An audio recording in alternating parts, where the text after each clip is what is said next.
প্রিয় বিশ্ববাসী, আসসালামু আলাইকুম। আমি মুসলিম উম্মাহ ফাউন্ডেশনের পক্ষ থেকে আব্দুল মান্নান বলছিলাম।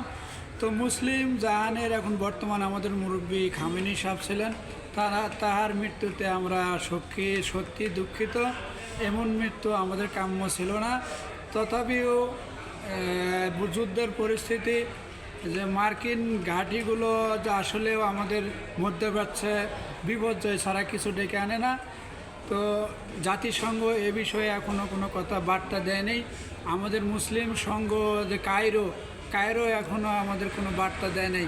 সেক্ষেত্রে আমরা সত্যি উদ্বিগ্ন। সৌদি আরবের বাদশাহ বা সৌদি আরবও আমাদের মোরল রাষ্ট্রের আমাদের মুরব্বী, উনিও যুদ্ধ বিষয়ে কোনো কথা বলতে চাননি। তো নীরবতা পালন করতেছেন, তা সত্যি কাম্য নয়। তো সেক্ষেত্রে এশিয়া, ইউরোপ, অস্ট্রেলিয়া ও অ্যান্টার্কটিকা, এই 4টি মহাদেশ ও আফ্রিকা, কয়েকটি মহাদেশ মিলে ইউনাইটেড নেশন করা দরকার, যা জাতিসংঘ ওই আমেরিকান না থেকে মধ্যপ্রাচ্য হওয়াটাই বাঞ্ছনীয়।